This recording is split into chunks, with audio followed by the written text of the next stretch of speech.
क्या उसने सच में एक एफ रैंक का बेकार स्टार स्पिरिट चुना था? तो फिर ये उल्का जैसे तबाही मचाने वाली ताकत क्या थी? अभी थोड़ी देर पहले झाओ चियांग दीवार के किनारे खड़ा था। वो नीचे मुझे ऐसे देख रहा था जैसे मैं मौत का देवता हूँ। उसके चेहरे की खतरनाक मुस्कान एकदम जम गई। उसके शरीर में डर की एक लहर दौड़ गई। उसकी टांगें कांपने लगीं, लेकिन उसने जल्दी से सिर झटका और खुद को संभालने की कोशिश की। नामुमकिन, इसने जरूर कोई एक बार इस्तेमाल होने वाला हाई लेवल आइटम यूज किया होगा, या फिर अपनी उम्र जला रहा होगा। एक ऐसा हारने वाला जिसने बंदर वाला स्टार स्पिरिट पाया हो, उसके पास इतनी ताकत हो ही नहीं सकती। झाओ चियांग दांत भींच कर चिल्लाया। वो खुद को हिम्मत देने की कोशिश कर रहा था।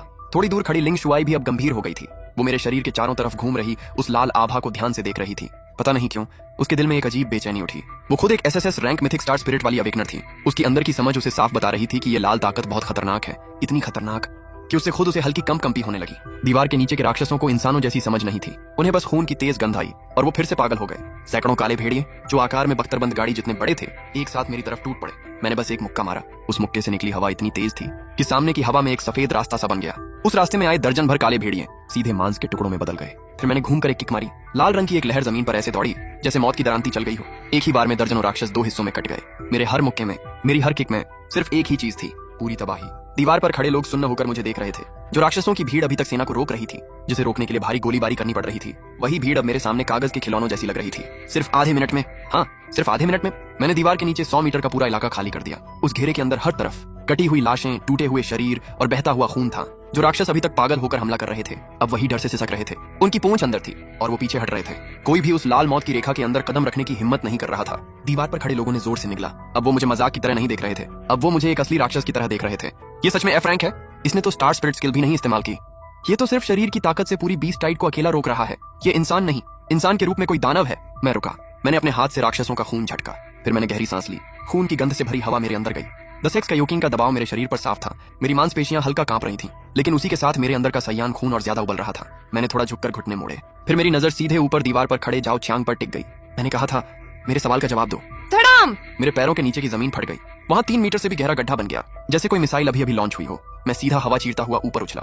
गुरुत्वाकर्षण जैसे मेरे लिए था ही नहीं। एक ही पल में मैं 50 मीटर ऊंची दीवार तक पहुंच गया। थाम! मैं जोर से दीवार पर उतरा। मेरे पैरों के नीचे की भारी धातु की सतह दब गई। 2 गहरे निशान बन गए और चारों तरफ जाले जैसी दरारें फैल गईं। झाओ चियांग का चेहरा एकदम सफेद पड़ गया। वो घबराकर पीछे हटने लगा, लेकिन इतने लोगों के सामने और खुद को एस रैंक अवेकनर समझने के घमंड में उसने दांत भींचे और अपनी ताकत छोड़ दी। उसके पीछे एस रैंक स्टार स्पिरिट रिकम की परछाई उभरी। उसका शरीर पत्थर जैसा फूल गया। डराने की कोशिश मत कर। मैं एस रैंक ताकत वाला स्टार स्पिरिट यूजर हूँ। चाहे तू कोई मना किया हुआ तरीका इस्तेमाल कर रहा हो, इससे ये नहीं बदलता कि तू एक एफ रैंक कचरा है। मर जा! वो दहाड़ा और अपना भारी मुक्का मेरी तरफ मारा। उसके मुक्के की हवा भी चीख रही थी, लेकिन मेरी आंखें बिल्कुल ठंडी थी। मैंने बचने की कोशिश भी नहीं की।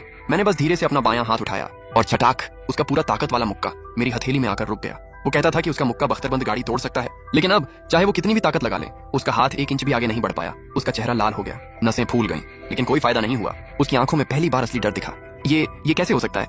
मैंने ठंडी आवाज में कहा। बहुत कमजोर। मैंने उसे भीख मांगने का मौका भी नहीं दिया। मेरा दायां हाथ धुंधला सा हुआ और अगले ही पल उसकी गर्दन पर कस गया, जैसे लोहे की पकड़ हो। उसका गर्व, उसकी एस रैंक ताकत, उसकी सुरक्षा की आभा, सब कुछ मेरी उंगलियों के दबाव में साबुन के बुलबुले की तरह टूट गया। मैंने एक हाथ से उसके 200 पाउंड से भारी शरीर को हवा में उठा लिया, जैसे कोई मुर्गी उठा रहा हूँ। फिर मैंने धीरे धीरे अपनी पकड़ और कस दी। उसका चेहरा लाल से बैंगनी होने लगा। उसकी सांस रुक रही थी। मैंने ठंडी आवाज में पूछा, उसे धक्का तुमने दिया था, है ना? रुको! तभी बगल से एक लड़की की गुस्से भरी आवाज आई। लिंग शुआई अब और चुप नहीं रह सकी। वो एक SSS rank mythic star spirit वाली अवेकनर थी। वो ये कभी बर्दाश्त नहीं कर सकती थी कि जिस लड़के को उसने सबके सामने ठुकराया और बेइज्जत किया था, वही अब उसके सामने उसकी ही जगह पर सबको हैरान कर दे। वो हवा में उठी हुई थी। उसने अपना दायां हाथ ऊपर किया। तुरंत उसके हाथ में एक चमकता हुआ बैंगनी ऊर्जा गोला बन गया। वो इतनी ज्यादा गर्म और दबा हुआ था कि उसके आसपास की हवा तक मुड़ने लगी। उसकी आंखों में घमंड भी था और मार डालने की नीयत भी, सिर्फ इसलिए कि तुमने कोई गंदी और खतरनाक ताकत इस्तेमाल कर ली। मत सोचो कि मेरे सामने मनमानी करोगे। थोड़ी सी ताकत मिल गई तो खुद को बहुत बड़ा समझने लगे।